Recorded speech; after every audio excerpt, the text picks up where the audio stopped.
நாம் ஜெபித்து ஆரம்பிப்போம்.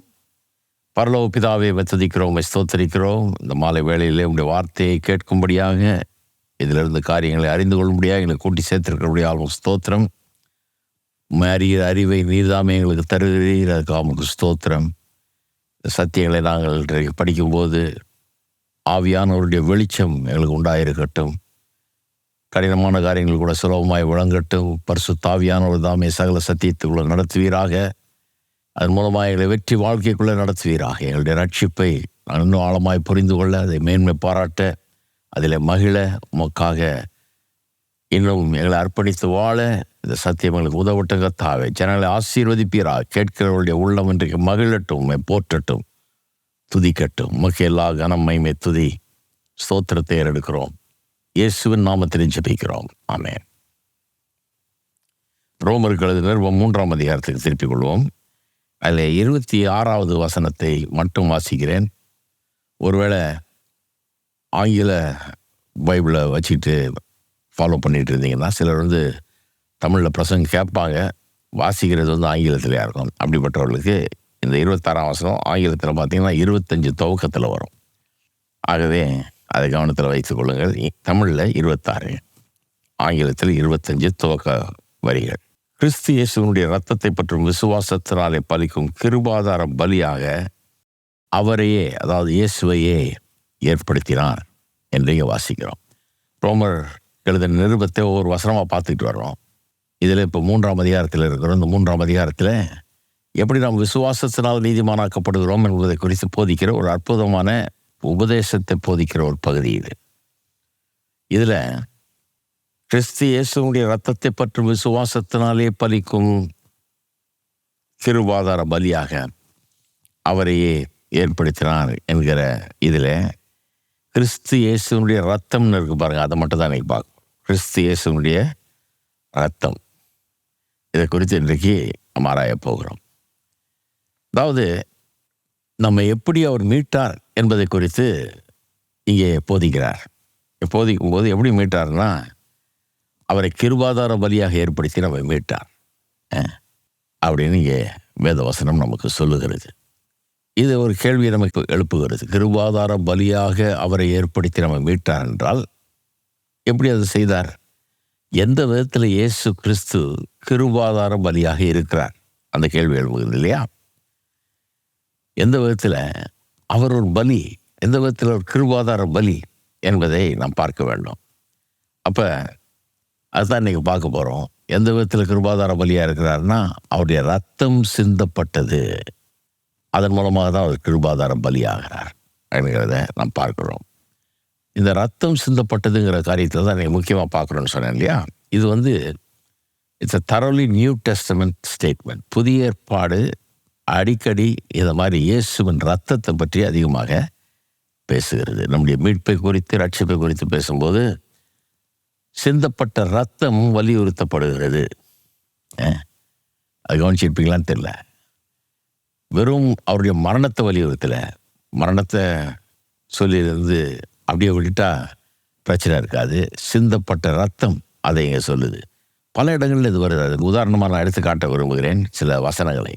அப்போஸ்தலர் நடபடிகள் 20ஆம் அதிகாரம் 28ஆம் வசனத்திலே அப்போஸ்தலனாகிய பவுல் எபேசு சபையின் மூப்பர்களிடத்திலே விடைபெறுகிறார். அவருக்கு தெரியுது எருசலேமுக்கு போகிறார், அங்கே கைது செய்யப்படுவார். இதெல்லாம் கர்த்தர் அவர் காமிச்சிட்டாரு. பிறகு ரோமாபுரிக்கு எடுத்து செல்ல போகிறார். அங்கே அவர் தேவன் பெரிய பெரிய மனிதர்கள் மத்தியெல்லாம் சாட்சியாக நிறுத்துவார். அங்கே ஒரு வேலையை செய்வார் இவர். அதன் பிறகு அவர் மரிக்கப் போகிறார். திரும்பி வரப்போகிறது இல்லைன்னு தெரிஞ்சு அவர்களிடத்தில் விடை பெறும்போது ஒரு ஃபேர்வெல் மாதிரி அவர் ஒரு சில அட்வைஸாக கொடுக்குறாரு அவங்களுக்கு, அந்த மூப்பர்களுக்கு. அதில் சொல்கிறார் 28ஆம் வசனத்தில், ஆகையால் உங்களை குறித்தும் தேவன் தம்முடைய சுய இரத்தத்தினாலே சம்பாதித்து கொண்ட தமது சபையை மேய்ப்பதற்கு பரிசுத்த ஆவி உங்களை கண்காணிகளாக வைத்த மந்தை முழுவதையும் குறித்து எச்சரிக்கையாகிறீர்கள். உங்களை குறித்தும் உங்களுக்கு ஆண்டவர் கொடுத்திருக்கிற மந்தை நீங்கள் மேய்க்கும்படியாக, அவர் மேய்ப்பர்கள் இல்லையா, பாஸ்டர்ஸ், மந்தை கொடுத்திருக்காரு இல்லையா, அந்த மந்தையை குறித்து எச்சரிக்கையாகிறீர்கள் சொல்லும்போது எப்படி சொல்கிறாரு? தம்முடைய சுய இரத்தத்தினாலே சம்பாதித்து கொண்ட தமது சபையை அப்படின்றார். இவங்க என்னத்தை மேய்க்க போகிறாங்க? இயேசு தம்முடைய சுய ரத்தத்தினாலே சம்பாதித்து கொண்ட சபையை, அப்படிப்பட்ட மக்கள் தான் சபையில் இருக்கிறாங்க என்றார். சுய ரத்தத்தினாலே சம்பாதித்து கொண்ட சபை என்று சொல்லப்பட்டிருக்கிறது. அப்படி அந்த ரத்தம் எப்படி வலியுறுத்தப்படுகிறது பாருங்க. ஏன் அப்படி சொல்லலாம்? செத்து சம்பாதித்த சபைன்னு சொல்லிடலாம். சுய ரத்தத்தினாலே சம்பாதித்து கொண்ட சபைன்னு அந்த ரத்தத்தை வலியுறுத்துறாங்க. ரோமர்கள் நிறுவம் 5ஆம் அதிகாரத்துக்கு திருப்போம். 5:9 இப்படி நாம் அவருடைய ரத்தத்தினாலே நீதிமான்கள் ஆக்கப்பட்டிருக்க கோபாக்கினைக்கு நீங்களாக அவராலே நாம் ரட்சிக்கப்படுவது அதிக நிச்சயமாமே. அவருடைய ரத்தத்தினாலே நீதிமான்களாக்கப்பட்டிருக்க அப்படிங்கிற கவனிங்க. ரத்தத்தினாலே, அவருடைய மரணத்தினாலே வரலாம், அது தப்பு இல்லை. ஆனால் ரத்தத்தை தான் இங்கே வலியுறுத்துது. எபேசியர்கள் நிருபம் 1ஆம் அதிகாரம் 7ஆம் வசனத்தை பார்ப்போம். எபேசியர் 1ஆம் அதிகாரம் 7ஆம் வசனம். அவருடைய கிருபையின் ஐஸ்வரியத்தின்படியே இவருடைய ரத்தத்தினாலே பாவ மன்னிப்பாகிய மீட்பு இவருக்குள் நமக்கு உண்டாயிருக்கிறது. மீட்பு எப்படி உண்டாயிருக்குதுன்றாரு? கிருபையின் ஐஸ்வரியத்தின்படி இவருடைய ரத்தத்தினாலே. மீட்பு இவருடைய ரத்தத்தினாலே உண்டாயிருக்குதுன்றார். இவருடைய மரணத்தினாலேன்னு சொல்லிடலாம், ரத்தத்தை தான் சொல்கிறாங்க. எபேசியர் 2:13 மரணத்தைன்னு சொல்கிறதுக்கு பதிலாக நிறைய இடத்துல ரத்தத்தை மென்ஷன் பண்ணுறாங்கிறத கவனிங்க. எபேசியர் 2:13 முன்னே தூரமாக இருந்த நீங்கள், புறஜாதியாக இருந்தவர்கள் இப்பொழுது கிறிஸ்துவை ஏற்றுக்கொண்டு சபைக்குள்ள வந்திருக்கிறாங்க. எபேசி சபையில் அவளை பார்த்து சொல்கிறாரு, முன்னே தூரமாக இருந்த நீங்கள், முன்ன வெளியில் நிற்கிறாளுங்க நீங்கள்லாம். அந்த ஆசரிப்பு கூடாரத்தில் வெளியில் வச்சு வைக்கப்பட்டாங்களாம், பக்கத்தே வர முடியாது. அதுக்கு அடுத்த ஸ்டேஜில் யூதர்கள் வந்தாங்க. அவங்க வந்து கொஞ்சம் கிட்ட வரலாம், பலியிடுற இடத்து வரைக்கும் வரலாம். மற்றவர்களாம் தூரத்தில் நிற்கிறோம், வெளியே நிற்கிறோம். தூரமாக இருந்த நீங்கள் இப்பொழுது கிறிஸ்து இயேசுக்குள் கிறிஸ்துவின் ரத்தத்தினாலே சமீபமானீர்கள். அங்கே இருந்தவங்க இப்போது தேவனுடைய பிரசன்னத்திலே வர்றதுக்கு தகுதி உங்களுக்கு வந்துச்சு. சமீபமானீர்கள் அப்படிங்கிறார். எபிரேயர் 9:12 பார்ப்போம். எபிரேயர் 9ஆம் அதிகாரம் 12ஆம் வசனம். வெள்ளாட்டுக்கடா இளங்காலை இவைகளுடைய ரத்தத்தினால் அல்ல, நம்முடைய சொந்த ரத்தத்தினால் ஒரே தரம் மகா பரிசுத்த ஸ்தலத்தில் பிரவேசித்து நித்திய மீட்பை உண்டு பண்ணினார். மறுபடியும் சொந்த ரத்தத்தினாலே மீட்பை உண்டு பண்ணினார். மீட்பு எப்படி உண்டாச்சுன்னு சொல்லும்போது சொந்த ரத்தத்தினாலேன்னு சொல்லப்பட்டிருக்கிறது. 13-14 வாசிப்போம். அது எப்படி எனில், காலை வெள்ளாட்டு கடாய்களின் ரத்தமும் தீட்டுப்பட்டவர்கள் மேல் தெளிக்கப்பட்ட கடாரியின் சாம்பலும் சரீர சுத்தி உண்டாகும்படி பரிசுத்தப்படுத்துமானால், நித்திய ஆவியினாலே தம்மைத்தாமே பழுதற்ற பலியாக தேவனுக்கு ஒப்பு கொடுத்த கிறிஸ்துவனுடைய ரத்தம் ஜீவனுள்ள தேவனுக்கு ஊழியம் செய்வதற்கு உங்கள் மனசாட்சி செத்த கிரியைகளை சுத்திகரிப்பது எவ்வளவு நிச்சயம்.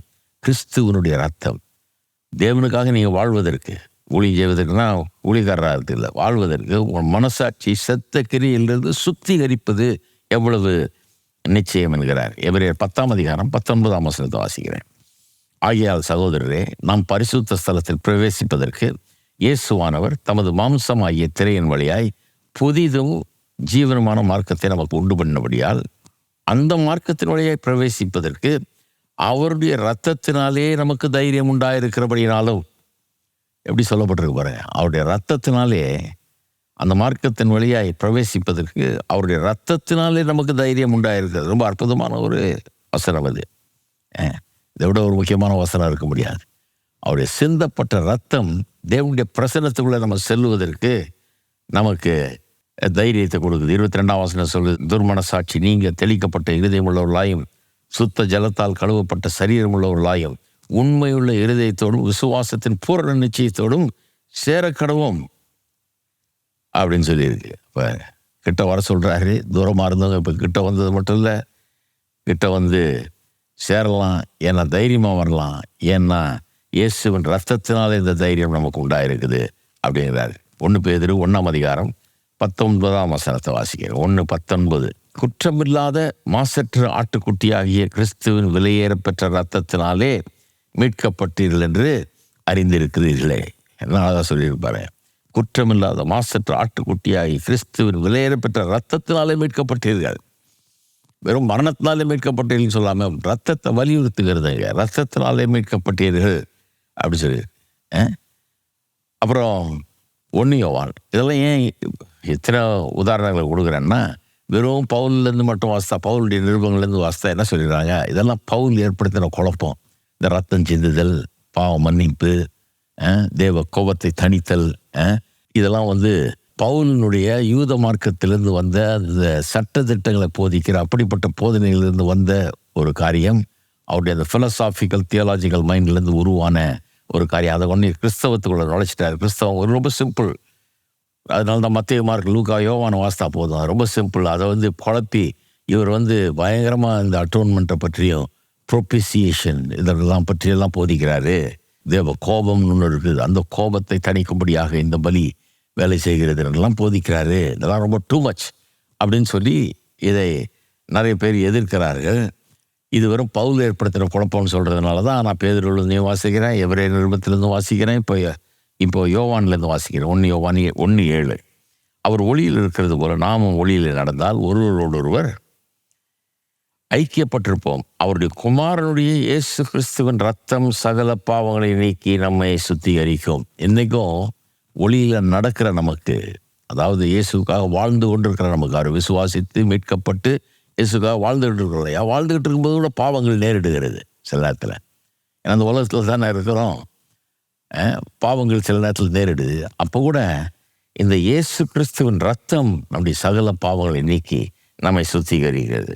9ஆம் வசனம் சொல்லுது, நாம் பாவங்களை அறிக்கையிட்டால் அந்த பாவங்களை நமக்கு மன்னித்து எல்லா அநியாயத்தை நீக்கி நம்மை சுத்திகரிப்பதற்கு அவர் உண்மையும் நீதி உள்ளவருமாய் இருக்கிறார்.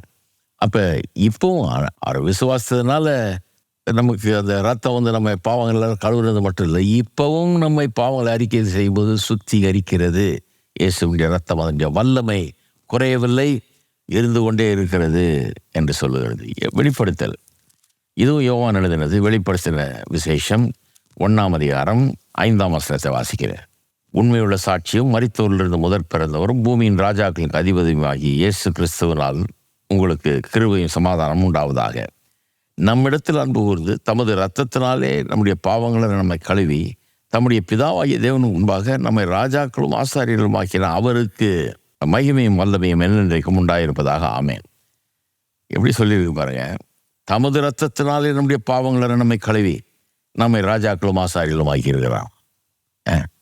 அப்போ விசுவாசிகள் ராஜாக்கள் ஆசாரியர்களாக இருக்கிறாங்க. எப்படி? அவருடைய ரத்தத்தினாலே நம்மை கழுவி. வெறும் மரணம்ன்றது சொல்லலை, அதையும் தாண்டி போய் அவருடைய ரத்தம்ங்கிறத வலியுறுத்துகிறது. சரி, அப்போ இயேசு எப்படி கிருபாதார பலியானார்?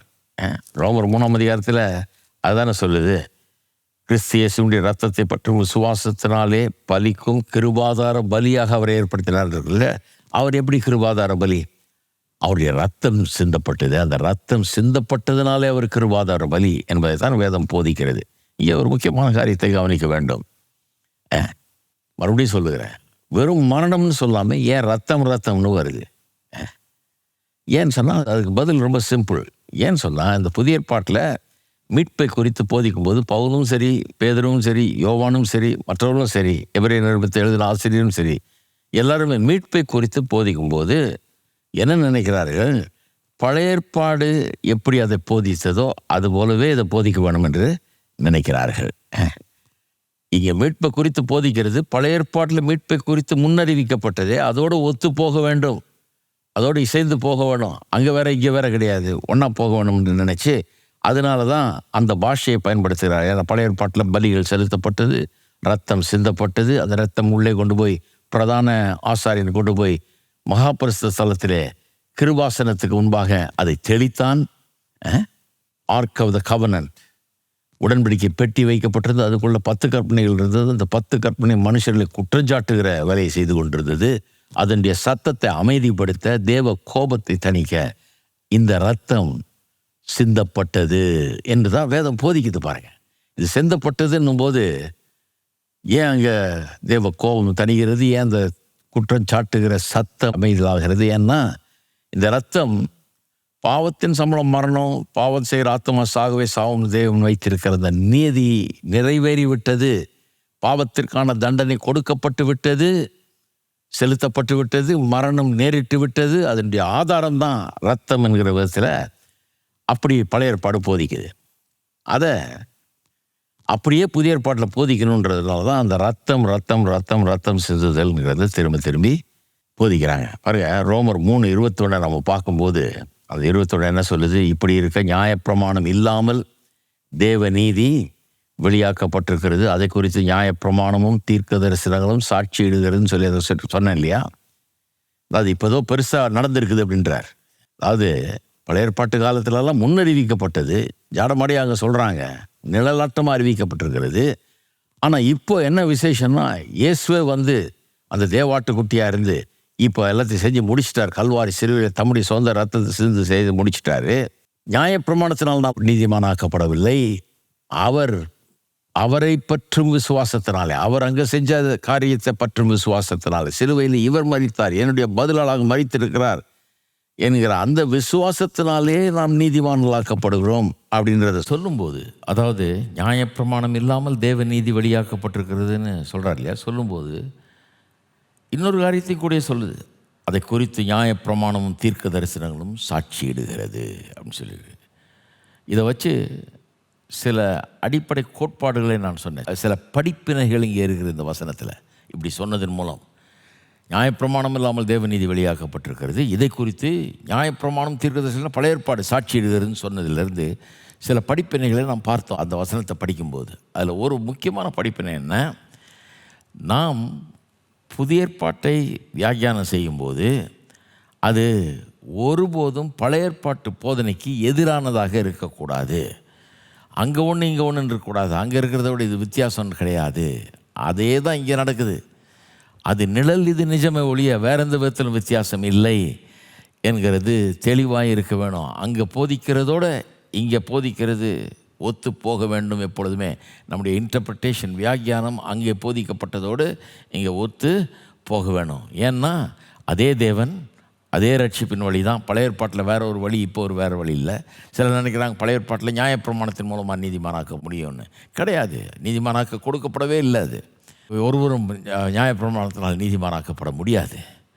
அதனால தான் நியாயப்பிரமாணத்தை கொடுக்கும்போதே அதே வேளையில் தேவன் என்ன பண்ணார், பலிகளை குறித்த முறைமைகளையும் மோசேக்கு கற்பித்தார். மலைக்கு போய் நியாயப்பிரமாணத்தோடு வரல, அவன் 10 கற்பனையோடு வரல. எப்படி ஆசரிப்பு கூடாரத்தை கட்டணும், அங்கே என்ன மாதிரி பலிகளை இடணும், அதனுடைய அர்த்தம் என்ன, விளக்கம் என்னன்னு எல்லாத்தையும் கொடுத்தார். ஏன் வெறும் நியாயப்பிரமாணத்தோடு வந்திருந்தானே தொலைஞ்சாங்க. ஏன்னா அது வந்து குற்றஞ்சாட்டை மட்டும் தான் செய்யும், பாவின்னு சொல்ல தான் தெரியும், அதுக்கு ரட்சிக்க முடியாது. ஏன் பலிகள் வந்து ரட்சிப்பின் வழி என்ன, ரத்தம் சிந்துதல் இல்லாமல் பாவம் மன்னிப்பு கிடையாதுன்னு சொல்லியிருக்குதே, அந்த ரட்சிப்பின் வழி தான் ரட்சிப்பின் வழி. அதுக்காக தான் இயேசு வரப்போகிறார், அதனுடைய நிழல் தான் இது. இதை பண்ண உங்களுக்கு நல்லா விளங்கும், அவர் வரும்போது அதை ஏற்றுக்கொள்ள உங்களுக்கு உதவுன்னு சொல்லி தான் அப்படி பழைய ஏற்பாட்டு காலத்தில் தேவன் அதை கொடுத்தார். அப்போ புதிய ஏற்பாட்டில் மீட்பை குறித்து போதிக்கும்போது ஏன் ரத்தத்தை அடிப்படையாக வச்சு போதிக்கிறாங்க, சிந்தப்பட்ட ரத்தத்தை சொல்லி போதிக்கிறாங்கன்னா, பழைய ஏற்பாட்டு போதனையோடு அது ஒத்து போகணும், அதுக்கு பெரிய வித்தியாசமே இருக்கக்கூடாது. அது நிழல் இது நிஜம், அவ்வளோதான் வித்தியாசம் ஒழிய அங்கே என்ன ரட்சிப்பின் வழியோ அதுதான் இங்கே ரட்சிப்பின் வழி, இங்கே என்ன ரட்சிப்பின் வழியோ அதுதான் அது போதிக்கிறது என்பதை காட்டுவதற்காக தான் வேணுமென்றே புதிய ஏற்பாட்டு ஆசிரியர்கள் பவுல், பேதுரு, யோவான், எபிரேய நிருபத்தின் ஆசிரியர் போன்றவர்கள்லாம் இந்த இரத்தத்தை வலியுறுத்துகிறார்கள். சரி, இதை கொஞ்சம் உதாரணத்துக்கு காட்டுகிறேன். யோவான் ஸ்நானகன், அவன் தான் முதல்ல இயேசுவை அறிமுகப்படுத்துகிறான் இல்லையா, அவருக்கு முன்னோடியாக வந்தவன். அவன் ஒரு நாள் நின்றுட்டுருக்கிறான், தன்னுடைய சீஷர்களோடு இயேசு வர்றாரு. பார்த்தவன் என்ன சொல்கிறான், இதோ உலகத்தின் பாவத்தை சுமந்து தீர்க்கிற தேவாட்டுக்குட்டிங்கிறான். அது என்ன லாங்குவேஜ், பாஷையை கவனிச்சிங்களா? பழைய ஏற்பாட்டு பாஷை. இதோ உலகத்தின் பாவத்தை சுமந்து தீர்க்கிற தேவாட்டுக்குட்டி. எத்தனை முறை ஆட்டுக்குட்டியை பலியிட்டுருக்கிறாங்க அவங்க. பஸ்கா ஆட்டுக்குட்டி ரொம்ப முக்கியம். அந்த பஸ்கா ஆட்டுக்குட்டியை பலியிட்ட போது ரத்தத்தை சிந்தி நிலக்காலில் பூசி அந்த கதவுக்கு பின்னால் உட்காந்துட்டு இருந்தாங்க. சங்கார தூதன் அவர்களை கொல்லவில்லை, அவர்கள் வீட்டில் சாவு இல்லை, எகிப்தியர் வீட்டிலலாம் சாவு, இவங்க வீட்டில் மட்டும் சாவு இல்லை. ஏன்னா இவர்களுக்கு பதிலாக அங்கே ஒரு ஆடு கொல்லப்பட்டு அதனுடைய ரத்தம் தெளிக்கப்பட்டிருந்தது. இதெல்லாம் அற்புதமான போதனைகள். அதனால தான் சொல்கிறார், அந்த ஆட்டுக்குட்டி இவர், அது வந்து நிழல், இவர் உண்மையாகவே வந்துட்டார் என்கிறத காட்டுகிறார். அது மட்டும் இல்லை, மத்தேயு எழுதின சுவிசேஷம் 5ஆம் அதிகாரத்தில் மலைப்பிரசங்கத்தில் இயேசு ஒரு காரியத்தை சொல்கிறார். 5:17-18 நியாயப்பிரமாணத்தை ஆயினாலும் தீர்க்க தரிசனங்களை ஆனாலும் அழிக்கிறதுக்கு வந்தேன் என்று எண்ணிக்கொள்ளாதேயுங்கள். இன்றைக்கு நிறைய பேர் இந்த நியாயப்பிரமாணத்தை தீர்க்க தரிசனத்தையும் அழிக்கிற வேலையில் இருக்காங்க. அவங்க நினைக்கிறாங்க இவங்க கிருபையை போதிக்கிறதுனால இதை அழிச்சிடணும்னு நினைக்கிறாங்க. கிடையாது, நானும் கிருபையை தான் போதிக்கிறேன். ஆனால் அது சரியாக புரிந்து கொள்ளணும் பாருங்கள். கிருபையை போதிக்கிறதுனால நியாயப்பிரமாணம் அழிய வேண்டும் என்ற அர்த்தம் இல்லை. கிருபையை கிருபை எங்கே போதிக்கப்படுகிறது? நியாயப்பிரமாணம் கொடுத்த தேவன் அப்போவே கிருபையும் போதிக்கிறாரு. மீட்பு நியாயப்பிரமாணத்தினால் அல்ல, சிந்தப்படுகிற இரத்தத்தினாலே உனக்காக உன்னுடைய ஸ்தானத்திலே கொல்லப்படுகிற அந்த பலி, அதுதான் உனக்கு மீட்பை கொடுக்குறதுன்னா அங்கேயே கிருபையை காட்டுறாரு. கிருபை குறித்த உபதேசம்தான். ஆகவே சொல்கிறார் இவர், அழிக்க வந்தேன் என்று எண்ணிக்கொள்ளாதீங்கள், அழிக்கிறதுக்கல்ல நிறைவேற்றுகிறதற்கே வந்தேன். அப்போ நியாயப்பிரமாணத்தை பற்றி, பழைய ஏற்பாட்டை பற்றி பேசுகிறது ஜாக்கிரதையாக இருக்கணும். அதெல்லாம் நமக்கு முக்கியம் இல்லை, அதெல்லாம் தேவையில்லையாக்கும். இப்போ நம்ம புதிய உடன்படிக்கைக்குள்ளே வந்துட்டோமாக்கும், கிருபையின் மக்களாக்கும், தேவை கிடையாது. யார் சொன்னது? இயேசுவை அழிக்க வரலன்றார். அப்போ நீங்கள் யார் அழிக்கிறதுக்கு? நீங்கள் யார் அதை மாட்டேன்றதுக்கு?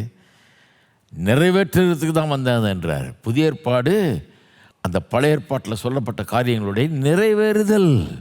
அழிக்கிறது எங்கே இருக்குது? நிறைவேறுதல் எங்கே இருக்குது? ஆப்போசிட்டாக சொல்கிறார் இயேசு. வானமும் பூமியும் ஒழிந்து போனாலும் நியாயப்பிரமாணத்தில் உள்ளதெல்லாம் நிறைவேறும் அளவும் அதில் ஒரு சிறு எழுத்தாகிலும் ஒரு எழுத்தின் உறுப்பாகிலும் ஒழிந்து போகாது என்று மெய்யாகவே உங்களுக்கு சொல்லுகிறேன். ஆகையால் இந்த கற்பனைகள் எல்லாவற்றிலும் சிறிதொன்றை ஆகிலும் மீறி அவ்விதம் மனுஷருக்கு போதிக்கிறவன் பரலோக ராஜ்யத்தில் எல்லாரிலும் சிறியவன் என்னப்படுவான். இவைகளை கை கொண்டு போதிக்கிறவனோ பரலோக ராஜ்யத்தில் பெரியவன் என்னப்படுவான். அது மட்டும் இல்லை, மத்தேயு எழுதின சுவிசேஷம் 20ஆம் அதிகாரம் பாருங்கள். பழைய ஏற்பாடு அழிக்கப்பட வேண்டியதில்லை, அது நிறைவேற்றப்படுகிறது. அப்போ புதிய ஏற்பாட்டில் மீட்பு குறித்து பேசும்போது எப்படி பேசணும்? அதனுடைய நிறைவேறுதலாக இருக்கிறதுனால அங்கே ரத்தம் சிந்துதல், தெளிக்கப்பட்டது, பூசப்பட்டது, அதே மாதிரி தான் இங்கே பேசணும். அதுனால தான் இந்த ரத்தம்ங்கிறத உபயோகப்படுத்துகிறாங்க இவங்க. சரி, மத்தேயு 20ஆம் அதிகாரம் 28ஆம் வசனத்தை பாருங்கள். இயேசு இங்கே தன்னை குறித்து சொல்கிறார், தன்னுடைய மிஷன் என்ன, எதுக்காக வந்தேன்றதை பற்றி சொல்கிறார். அப்படியே மனுஷகுமாரனும் ஊழியம் கொள்ளும்படி வராமல் ஊழியம் செய்யவும் அநேகரை மீட்கும் பொருளாக தம்முடைய ஜீவனை கொடுக்கவும் வந்தார் என்றார். அநேகரை மீட்கும் பொருள் என்ற அற்புதமான வார்த்தைங்க பயன்படுத்தப்பட்டிருக்கிறது. இங்கிலீஷில் ரேன்சம்னா ஒன்றை மீட்பதற்காக கொடுக்கப்படுகிற கிரயம், ப்ரைஸ் ஆஃப் ரிடம்ஷன். இந்த ப்ரைஸ் என்ன? மீட்கும் பொருள் என்ன? அவருடைய ஜீவன். அவருடைய ஜீவன் அவர் கொடுத்தார் என்பது எது காட்டுகிறது? ரத்தம் சிந்தப்பட்டு விட்டது, ஜீவன் போய்விட்டது, கொடுக்கப்பட்டு விட்டது என்பதை காட்டுகிறது. லூக்கா எழுதின சுவிசேஷம் 24ஆம் அதிகாரம் 44ஆம் வசனத்திலிருந்து, அவர்களை நோக்கி, மோசேயின் நியாயப்பிரமாணத்திலும் தீர்க்கதரிசிகளிலும் ஆகமங்களிலும் சங்கீதங்களிலும் என்னை குறித்து எழுதியிருக்கிறவைகளெல்லாம் நிறைவேறியது என்று நான் உங்களுடன் இருந்தபோது உங்களுக்கு சொல்லி கொண்டு வந்த விசேஷங்கள் இவைகளே. சிலுவையிலேருந்து மரித்து உயிரோடு எழுந்த பிறகு சீஷர்களை நோக்கி சொல்கிறாரு, அப்பா ஏற்கனவே நான் இதை போதிச்சுட்டு வந்திருக்கிறேன், ஏற்கனவே சொல்லியிருக்கு பழைய ஏற்பாட்டிலலாம் அதில் நிறைவேற வேண்டியது இருக்குது, இதை சொல்லி கொண்டு வந்தேன், அதுதான் இப்போ நடந்திருக்குது. அப்பொழுது வேத வாக்கியங்கள் அறிந்து கொள்ள முடியும் அவருடைய மனதை அவள் திறந்து அவளை நோக்கி, எழுதியிருக்கிறபடி கிறிஸ்து பாடுபடவும் 3ஆம் நாளில் மரித்தோரிலிருந்து எழுந்திருக்கவும் வேண்டியதாயிற்று என்றார். எழுதியிருக்கிறபடி, எல்லாம் சொல்லுங்கள், எழுதியிருக்கிறபடி. அது ரொம்ப முக்கியம். அதை தான் அண்டர்லைன் பண்ணணும். எழுதியிருக்கிறபடி, அங்கே எழுதியிருக்கிறபடி தான் இங்கே நடந்ததுன்றார். இங்கிலீஷில் அது ரொம்ப நல்லா வருது பாருங்கள். All things must be fulfilled which were written in the law of Moses and in the prophets and in the Psalms concerning me அப்படின்னு சொல்லிட்டு, thus it is written and thus it behooved Christ to suffer. இப்படி எழுதியிருக்கிறது, ஆகவே அப்படியே அவர் பாடுபட வேண்டியதாயிற்று அப்படிங்கிற மாதிரி மொழிபெயர்த்திருக்காங்க. thus it was written and thus it behooved Christ to suffer and rise from the dead the third day. எப்படி எழுதியிருக்கிறதோ அப்படியே நடக்க வேண்டியதாக இருந்தது, அப்படி எழுதியிருக்கிறதுனால அப்படியே நடந்தது அப்படிங்கிற மாதிரி சொல்கிறோம். இதெல்லாம் ரொம்ப முக்கியமான அப்சர்வேஷன்ஸ் பாருங்கள். இதெல்லாம் தெரிஞ்சுக்கிட்டிங்கன்னா தவறி போகவே முடியாது. சும்மா பழைய ஏற்பாடு நமக்கு இல்லை, அதெல்லாம் இப்போ பழசாக்கும், அது பழைய ஏற்பாடாக்கும், சும்மா இஷ்டத்துக்கு சொல்கிறது, அவர் பழைய ஏற்பாட்டு பிரசங்க யாராக்கும், அது பழைய உடன்படிக்கை, இப்போ நமக்கு அது கிடையாது. யார் சொன்னதுங்க? யார் சொன்னது? ஏதோ அந்த காலத்தில் வேறு வழி மாதிரியும் ரட்சிப்புக்கு, இந்த காலத்தில் இன்னொரு வழி மாதிரியும் பேசுகிறவங்க நிறைய ஆயிட்டாங்க இப்போது. அதனால் நான் சொல்லுகிறேன், கிடையாது, ஒரே வழி தான், இயேசு தான் ஒரே வழி. பழைய ஏற்பாட்டில் நிழலாட்டமாக அவர் அறிவிக்கப்படுகிறார், புதிய ஏற்பாட்டில் நிஜமாக அவரை நாம் பார்க்கிறோம். சரி, இந்த ரத்தம் சிந்தப்படுதல் என்கிற இந்த காரியத்தை, சத்தியத்தை நிறைய பேர் வெறுக்கிறார்கள். இன்றைக்கு இதை குறித்து நிறைய சர்ச்சைகள் இன்றைக்கு எழுந்திருக்கு. கடந்த கிட்டத்தட்ட 200 வருஷங்களாக இந்த சர்ச்சைகள் ஓடிக்கொண்டிருக்கிறது. அதை பல விதங்களில் நம்ம பண்ணலாம். சில டிரான்ஸ்லேஷன்ஸில் பார்க்கலாம். இந்த ப்ரொபிசியேஷன் இங்கிலீஷ் வார்த்தை வருது இல்லையா, கிருபாதார பலிங்கிறதுக்கு ப்ரொபிசியேஷன்ற வார்த்தையை எக்ஸ்பியேஷன் மாற்றி புதிய மொழிபெயர்ப்புகள் சொல்லுகிறது. அதில் ஒன்றும் பெரிய தப்புன்னு சொல்ல முடியாது, ஆனால் அதில் ஒரு காரியத்தை அவாய்ட் பண்ணுறாங்க. எக்ஸ்பியேஷன்னா குற்றம் நீக்கப்படுதல், கேன்சல் பண்ணப்படுதல், கில்ட்டு, குற்றம் நீக்கப்பட்டு குற்ற உணர்வு நீங்கும்படியாக ஏதோ ஒன்று நடக்குது அந்த பலியில், அதுதான் எக்ஸ்பியேஷன் அப்படின்றாங்க. ப்ரொபிசியேஷன் தான் இன்னொரு அம்சத்தை சொல்லுது. அது என்ன அம்சம்? தேவ கோபம் தணிக்கப்படுகிறது. தேவ கோபாக்கினைன்னு ஒன்று இருக்குது, பாவிகள் மேலே தேவ கோபாக்கினை இருக்குது, அது தவிர்க்கப்படுகிறது, அது அகற்றப்படுகிறது. வெறும் மனுஷனுடைய குற்றம் நீக்கப்படுகிறது மட்டும் இல்லை, தேவ கோபமும் அகற்றப்படுகிறது என்பது அங்கே போதிக்கப்படுகிறது. நிறைய பேருக்கு அந்த தேவ கோபம்னு வர்றதுனால அந்த ஒரு பர்டிகுலர் அம்சத்தை, அந்த குறிப்பிட்ட அம்சத்தை அவாய்ட் பண்ணலாம், அதை விட்டுறலாம் அப்படிங்கிற மாதிரி போகிறாங்க. இதில் 2 விதத்தில் இதை எதிர்க்கிறவங்க இருக்கிறாங்க. 2 ஒப்பீனியன் எதிர்க்கிறவர்கள் மத்தியில் 2 பிரிவினர் இருக்கிறாங்க. ஒன்று சுத்தமாக அதை எதிர்க்கிறாங்க. இது தேவ தூஷணம் மாதிரி. என்னது இது? கடவுள் கோபமா? மனுஷன் கோவப்பட்டாலே தப்பு, அப்போ கடவுள் கோவப்பட்டால் அது எப்படி சரியாகும், நியாயமாகும்? கடவுள் கோவப்படலாமா? இல்லாத நியாயம்லாம் பேசுவாங்க, பார்த்துருக்கீங்கள? இந்த நரகன்ற சப்ஜெக்ட் எடுத்து வச்சுட்டு சொல்லுவாங்க, அது எப்படி நரகத்துக்கு, அன்பான கடவுள் இருந்தால் மனுஷரை நரகத்துக்கு அனுப்பலாமா? அது எப்படி பைபிள் நரகத்தை பற்றி போதிக்குது? ஏயா நான் கேட்குறேன், நாட்டில் ஒருத்தன் கொலை செஞ்சான், ரேப் பண்ணான், கொலை செஞ்சான், இல்லாத அக்கிரமெல்லாம் பண்ணான், பிடிபடுறான், அவனை கொண்டு போய் கோர்ட்டில் நிறுத்தி அவனுக்கு நீதிபதி மரண தண்டனை கொடுக்குறான்னு வைங்க. அந்த ஜட்ஜு பொல்லாத ஜட்ஜுன்னு சொல்லுவீங்களா? அவர் கெட்டவர், இப்படி பண்ணிட்டாரு, எப்படி மரண தண்டனை கொடுக்கலான்னு சொல்லுவீங்களா? யாரும் சொல்கிறது கிடையாது. கொடுக்கலன்னா தான் என்ன சொல்லுவீங்க? இதெல்லாம் நாடா காடா? நீதி இல்லை, நியாயம் இல்லை, என்ன நடக்குது இங்கே? அப்படி பண்ணவனை, அவ்வளோ பெரிய ஒரு குற்றத்தை செஞ்சவனை யாரும் தட்டி கேட்குறதுக்கு ஆள் இல்லையா, தண்டிக்கிறதுக்கு ஆள் இல்லையான்னு மாட்டீங்க. தண்டனை கொடுக்கறத பற்றி எந்த ஆட்சேபனையும் மக்கள் மத்தியில் இருக்காது. கொடுக்கலன்னா தான் ஆட்சேபிப்பாங்க, கொடுத்ததுனால ஆட்சேபிக்க மாட்டார்கள், பாராட்டுவாங்க. தண்டனை கொடுத்ததுக்கு சரியான தண்டனை, அவனுக்கு அது வெல் டிசர்விங்கிற மாதிரி போவாங்க. ஆனால் கடவுளை மட்டும் குற்றம் சாட்டுறது. எத்தனை பேர், எத்தனை பாவங்கள், தேவனுக்கு விரோதமாகவே பாவம், எத்தனை பாவங்கள், எத்தனை குற்றங்கள், எவ்வளவு பெரிய சீரழிவுகளை நடத்தியிருக்கிறாங்க. இவங்களுக்கெல்லாம் நித்தியத்தில் தண்டனையே கிடையாதா?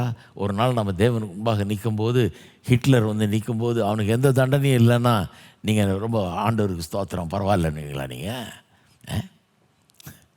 அப்போ நரகத்தை பற்றி வேதம் போதிக்கிறது, தேவ கோபம்னு ஒன்று இருக்கிறது. இதெல்லாம் அந்த பழைய ஏற்பாட்டு அந்த பலியை காட்டுது. அதுதாங்க ரத்தத்தை சிந்துறாங்க, பலியை ரத்தத்தை சிந்தி அந்த ஆட்டை கொல்றாங்க. கொன்ன பிறகு அதை சுட்டரிக்கிறார்கள், தகன பலியிடுகிறார்கள்.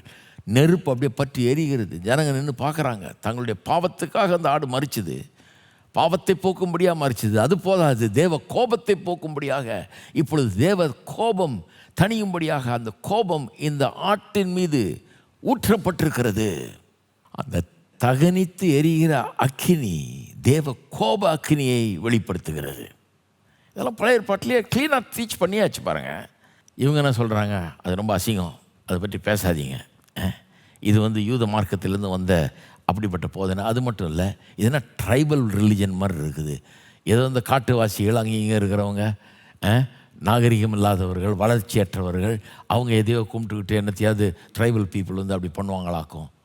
அந்த மாதிரி நீங்கள் கிறிஸ்டியானிட்டி ஆக்கிட்டீங்க, அந்த மாதிரி ட்ரைபல் காட் மாதிரியா நம்ம காட் அப்படிங்கிற மாதிரி கேட்குறாங்க. அது மட்டும் இல்லை, இது it is closely related to பேகனிசம்ன்றாங்க. அதாவது பேகனிசம்னா ஆண்டவர் அறியாத, ஆண்டவரை குறித்த, மெய்யான தேவனை குறித்த எந்த அறிவும் இல்லாத ஜனங்கள் மத்தியில் நடக்கிற காரியம் இது. அவங்க தான் அந்த தெய்வம் கோபமாக இருக்குது, அந்த கோபத்தை தணிக்கணுமாக்கும், அப்படியாக்கணும்னு பேசுவாங்க. நீங்கள் பேசலாமா? கிறிஸ்டியன் தியாலஜியில் இதை வரலாமா? கிறிஸ்டியன்ஸ் இப்படி பேசலாமா அப்படிங்கிறாங்க. அவங்க என்ன சொல்கிறாங்க? கிறிஸ்தவத்தில் இதெல்லாம் பேசக்கூடாது, இயேசுவின் அன்பு அதை பற்றி மட்டும்தான் பேசணும். ஆகவே இதெல்லாம் ஒழிக்கணும்.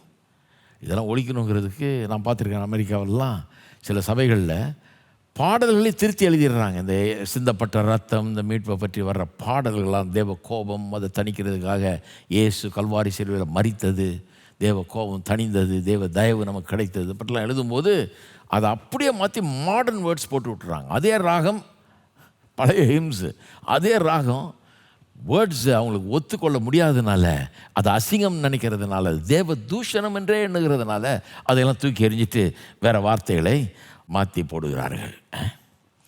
என்ன சொல்ல, அவங்கெல்லாம் மெய்யாகவே விசுவாசிகளாங்கிறதுலேயே எனக்கு கேள்வியாக இருக்குது, சந்தேகமாக இருக்குது.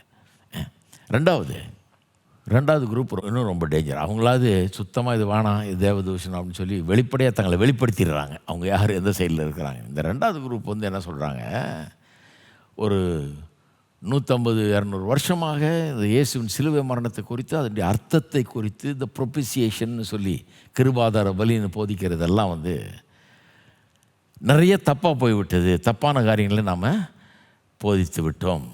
ஏன்னா ரத்தம் சிந்தப்பட்டதுன்னு போதிச்சிட்டோம், ரத்தத்தையே வலியுறுத்திட்டோம், திரும்ப திரும்ப ரத்தம் சிந்தப்பட்ட ரத்தம்னு பேசுகிறோம். ஆனால் உண்மையாகவே சிந்தப்பட்ட ரத்தம் எதை வெளிப்படுத்துகிறது, அதில் கொஞ்சம் வியாக்கியானம் வித்தியாசமாக பண்ணணுன்றாங்க. இது இங்கே தான் டேஞ்சர். இப்போ பாருங்கள், இவங்க ரொம்ப ட்ரிக்கி ட்விஸ்ட் பண்ணுறாங்க. ஆனால் சொல்கிறாங்க, ரத்தம் சிந்தப்படும் போது என்ன கொடுக்கப்பட்டது, ரத்தம் சிந்தப்படும் போது என்ன கொடுக்கப்பட்டதுன்றாங்க. லைஃப் இஸ் இன் த பிளட்னு இருக்குது இங்கிலீஷில், இல்லையா? அதாவது உயிர் ரத்தத்தில் இருக்குது, ஜீவன் ரத்தத்தில் இருக்குது. அப்போ ரத்தம் சிந்தப்பட்ட போது அந்த ஜீவன் கொடுக்கப்படுகிறது. அப்போ இயேசு கல்வாரி சிலுவையில் ரத்தம் சிந்தி மரிக்கும் போது அவர் என்ன பண்ணுறாரு, கடவுளுக்காகவே வாழ்ந்தார், அவருடைய சித்தத்தை செஞ்சார், அவர் சொன்னதை செஞ்சார், அவர் செய்ததை செய்தார். இப்படி அவருடைய சித்தத்தின்படி வாழ்ந்த அவர் ஒருபோதும் அதை விட்டு விலகாமல் கரெக்டாக அதை செய்த அவர் கடைசியில் கடவுளுக்காக தன்னுடைய ஜீவனையே கொடுக்குறார். தன்னுடைய ஜீவனையே அல்டிமேட்டாக அவர் கொடுக்குறார். அவர் ஆமாம் ரத்தம் செஞ்சு மரித்தார், உண்மைதான். அது எதை காட்டுகிறது, அவருடைய மரணத்தில் ஒன்றும் இல்லை, அவர் கொடுத்த ஜீவன் அதில் தான் இருக்குது, ரத்தத்தில் ஜீவன் இருக்குது. இப்போ நாம் அவர் பலியானதை நம்பி அது மேலே விசுவாசம் வைக்கும்போது நாம் என்ன பண்ணுறோம், ஆண்டவரே என்னுடைய ஜீவனையும் உமக்கு கொடுக்குறேன் அப்படின்னு ஒத்துக்கிறோமா, ஆண்டவர்கிட்ட வந்து நம்ம அர்ப்பணிக்கிறோமா. அவ்வளோதான் இது. ஒரு என்ன மாதிரி ட்விஸ்ட்டு பாருங்கள், ரொம்ப கிளவராக இருக்குது கேட்குறதுக்கு, ஆனால் தவறு. Clever but wrong. அங்கே கொடுக்கப்பட்டது ஜீவன், தன்னுடைய ஜீவனை கடவுளுக்கு அர்ப்பணிக்கிறார், அதுதான் அங்கே நடந்தது அப்படிங்கிறாங்க. அவருடைய மரணத்தின் மூலமாக நம்மளை ரட்சிக்கலை, ரத்தம் சிந்துதல் மூலமாக மரணம் நிறைவேறிவிட்டதுன்னு சொல்லி அப்படி நம்ம பாவம் மன்னிக்கப்படலை, அப்படி நம்ம நீதிமான்களாகலை. எப்படி நீதிமான்களாகிறோம், அவர் ஜீவனை கொடுத்தது போலவே நாம் என்ன பண்ணுறோம், அவர் ரத்தத்தையே சிந்தி ஜீவனை கொடுத்தாரு, நாம் என்ன பண்ணுறோம், ஆண்டவரே உம்மை நான் விசுவாசிக்கிறேன், உமக்காக நான் என்னையே அர்ப்பணிக்கிறேன் அப்படின்னு சொல்லி என் வாழ்க்கையே உம்மிடத்தில் அர்ப்பணிக்கிறேன்னு சொல்லி வர்றோமே, அதுதான் ரட்சிப்பு அப்படிங்கிற மாதிரி ஒரு செல்ஃப் டெடிகேஷன். நம்மை நாம் அர்ப்பணம் செய்து கொள்வது அதுதான் ரட்சிப்பு. தேவனுக்கு முன்பாக நாம் நம்மை அர்ப்பணம் செய்து கொள்கிறோமே அதுதான் ரட்சிப்பு என்று சொல்லி அப்படி இதை ட்விஸ்ட் பண்ணி விட்டுறாங்க. அப்போ சிலுவையில் மரித்த இயேசு அவருடைய சிந்தப்பட்ட இரத்தத்தினால் நம்ம மீட்கலை, அவர் கொடுத்த ஜீவன், அந்த ரத்தத்தில் ஜீவன் இருந்தது, ஜீவனையே அவர் கொடுக்க அவர் ஆயத்தமாக இருந்தார், அதை காட்டுகிறது. தன்னையே அர்ப்பணிச்சிட்டாரு. இந்த அர்ப்பணிப்பு தான் முக்கியம், அவர் செத்ததெல்லாம் ரொம்ப முக்கியம் இல்லை, சாவு முக்கியம் இல்லை, அவருடைய ஜீவன் தான் முக்கியம் அப்படிங்கிற மாதிரி போகிறாங்க. ரொம்ப ட்விஸ்டட் லாஜிக் பாருங்க. அவர் தன்னுடைய ஜீவன் எதுக்கு கொடுத்தாரு, as a final act of dedication. எவ்வளவு தன்னை அர்ப்பணித்திருக்கிறார் என்பதை காட்டுவதற்காக கொடுத்தார். தேவனுக்கு தன்னை அர்ப்பணித்து விட்டார், கர்த்தருக்கு கீழ்ப்படிந்தார், நியாயப்பிரமாணங்களெல்லாம் கீழ்ப்படிந்தார், கடைசியில் ஜீவனையே கொடுத்துட்டார். அப்போ அந்த ரத்தம், சிந்தப்பட்ட ரத்தம் கொடுக்கப்பட்ட ஜீவனை காட்டுகிறது, மரணத்தை அல்ல. மரணத்தை வலியுறுத்தக்கூடாது, ஜீவனை தான் வலியுறுத்தணுன்ற மாதிரி போகிறாங்க. இயேசு தன்னுடைய ஜீவனை அங்கே கொடுத்தார். நாம் அவரை விசுவாசித்தால் நாமும் நம்முடைய ஜீவனை, நம்முடைய வாழ்க்கையை அவருக்கு கொடுக்குறோம், நம்முடைய ஜீவியங்கள் அவருக்கு ஒப்புவிக்கப்படுகிறது அவர் மூலமாய், அவரை விசுவாசிப்பதன் மூலமாய் என்று பேசுகிறார்கள். ஏன் இதை பண்ணுறாங்க, ஏன்னா ஒரே காரணம் தான், ஏற்கனவே அதை சொல்லிட்டேன் நான். இந்த தேவ கோபம், அதை தணிப்பது, இதெல்லாம் வந்து அவங்களுக்கு பிடிக்கவே பிடிக்கல. கோபம் அது ஏதாவது தேவையில்லை, அதெல்லாம் சொன்னால் அசிங்கம், அது தேவ தூஷணம் அப்படிங்கிற மாதிரி நினைக்கிறாங்க. அந்த காரணத்துக்காக தான் இந்த ட்விஸ்டட் லாஜிக் அவர்கள் பயன்படுத்துகிறார்கள். இதை பயன்படுத்துவதன் மூலமாக தேவ கோபம் என்கிற அந்த உபதேசத்தையே ஒழிக்கிறாங்க. ஆனால் அந்த உபதேசம் இங்கே போதிக்கப்படுதே. நான் உங்களுக்கு காண்பித்தேன் எப்படி தேவ கோபம் அதாவது சுவிசேஷத்தை குறித்து நான் வெட்கப்படேன், இது ரட்சிப்புக்கு ஏதுவான தேவ பலனாக இருக்கிறதுன்னு. ஏன் வெட்கப்படலைன்னு சில காரணங்களை சொல்லும்போது சொன்னேன் இல்லையா. ஒன்று என்ன சொல்கிறாரு, இங்கே தேவ நீதி வெளிப்படுத்தப்பட்டிருக்கிறது இது சுவிசேஷத்தில். ரெண்டாவது, தேவ கோபமும் வெளிப்படுத்தப்பட்டிருக்கிறது. சகலவித மனுஷருடைய சகலவித அநியாயம் அக்கிரமத்துக்கு எதிராக தேவ கோபம் வெளிப்படுத்தப்பட்டிருக்குன்னு சொல்லிட்டு எப்படியெல்லாம் கோபம் வெளிப்படுதுன்றதை காமிக்கிறாரு.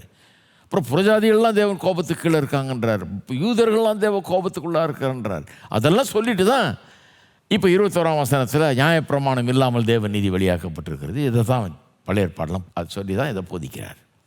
அப்போ அந்த தேவ கோபம்ங்கிறது எப்படியாவது ஒழிச்சுன்னு பார்க்குறாங்க. ஆனால் அது அவ்வளோ மேஜராக இங்கே கவர் ஆகுது. பவுல் அப்போஸ்தலன் அது அவ்வளோ திட்டவட்டமாக போதிக்கிறார்.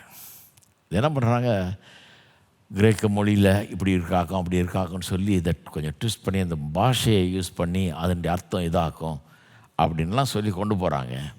ஆனால் அதையெல்லாம் இல்லை, தவறு என்று தீர ஆராய்ந்து பப்ளிஷ் பண்ணப்பட்ட புஸ்தகங்கள்லாம் இருக்குது. ரொம்ப ஸ்காலர்லி ரைட்டிங்ஸ். அது தவறு, ஏன் தவறு அப்படிங்கிறத காட்டுகிற ஸ்காலர்லி புக்ஸ் எல்லாம் வந்துருச்சு. அதனால் வெறும் பாஷையை வச்சு ஒரு அர்த்தத்தை தீர்மானிக்கிறது தவறு, அப்படி செய்வது தவறு. இன்னும் கேட்டால் உண்மையாக அதனுடைய அர்த்தம் என்னென்னு புரிந்து கொள்ளணும்னா பழைய ஏற்பாட்டை வச்சு அந்த போதனைகளை வைத்து கான்டெக்ஸ்ட்டை வச்சு சூழ்நிலையில் வச்சு எல்லாம் புரிந்து கொள்ளணும்னா என்னத்தை நிரூபிக்கலாம்? இல்லை, இந்த கிருபாதார பலிங்கிறது தேவ கோபத்தையும் தணிக்கிற ஒரு பலி என்கிறதை நாம் நிரூபித்து காட்டலாம். ஏன், எப்படி அதை நிரூபிக்க முடியும்? அவருடைய ஜீவன் அவருடைய மரணத்தின் மூலமாய் கொடுக்கப்படுகிறது. அவருடைய ஜீவன் அவருடைய மரணத்தின் மூலமாய் கொடுக்கப்படுகிறது. அந்த மரணத்தின் மூலமாக கொடுக்கப்படுறதன் மூலமாக தான் எல்லாம் நடக்குது பாருங்கள். அந்த மரணம் நேரிட்டது என்பதற்கு ஆதாரம் என்ன? ரத்தம் சிந்தப்பட்டு விட்டது என்கிறது. அந்த ஜீவன் காப்பாற்றப்படவில்லை, கொல்லப்பட்டு விட்டது. அந்த ஜீவன் அங்கே எதுக்காக கொல்லப்பட்டு விட்டது, இதுதான் இதை தீர்மானிக்கிறது பாருங்கள். அந்த மிருகம் கொல்லப்பட்ட அந்த மிருகம் பலிகள் பழைய ஏற்பாட்டில் கொல்லப்பட்டு அது செத்து விட்டதுங்கிறத காட்டுறதுக்கு, அதனுடைய ஜீவன் வெளியாயிடுச்சு போயிடுச்சு அவ்வளோதான் அப்படின்னு காட்டுறதுக்கு, உயிர் போச்சுன்னு காட்டுறதுக்கு ரத்தம் ஆதாரமாக இருந்தது. அதைத்தான் கொண்டு போய் மகா பரிசுத்த ஸ்தலத்தில் கிருபாசனத்துக்கு முன்பாக தெளித்தார்கள். அதனால தான் அதைத்தான் இயேசு பண்ணார். அதனால தான் அவர் கிருபாதார பலி என்ன எண்ணப்படுகிறார். ஏன் போய் தெளிக்கணும்? பண்ணியாச்சு, ரத்தம் முழுக்க சிந்தாச்சு, கடைசி சொட்டு ரத்தம் வந்தாச்சு, இங்கே தெளிக்கிறோம், காமிக்கிறோம், இதுதான் ஆதாரம். யூதர்கள் மேலே விழ வேண்டிய அந்த பழி இப்பொழுது இந்த ஆட்டுக்குட்டியின் மேலே விழுந்த அந்த பாவங்கள்லாம் பரிகரிக்கப்பட்டு தேவ கோபம் தணிக்கப்படும்படியாக அந்த ரத்தம் தெளிக்கப்படுகிறது. வெறும் அவங்க பாவம் போக்கப்பட்டால் மட்டும் பத்தாது, அந்த குற்றங்கள் நீக்கப்பட்டால் மட்டும் பத்தாது, கேன்சல் பண்ணப்பட்டு கில்ட்டு கேன்சல் பண்ணப்பட்டு அந்த அஃபென்ஸ் கேன்சல் பண்ணப்பட்டால் மட்டும் போதாது, அடுத்தது நடக்கணும். தேவ கோபம் தனிய வேணும். அதை கேன்சல் பண்ணுவதன் மூலமாக, அதுக்கு பரிகாரம் செய்வதன் மூலமாக, அந்த அட்டோன்மெண்ட் மூலமாக, அந்த பாவ பரிகாரத்தின் மூலமாக தேவ கோபம் தணிக்கப்படுகிறது. அந்த தேவ கோபம் தணிக்கப்படுகிறதுன்றது ரொம்ப இம்பார்ட்டண்ட் கான்செப்ட். ஏன் தேவ கோபம் தணிக்கப்பட வேண்டும்?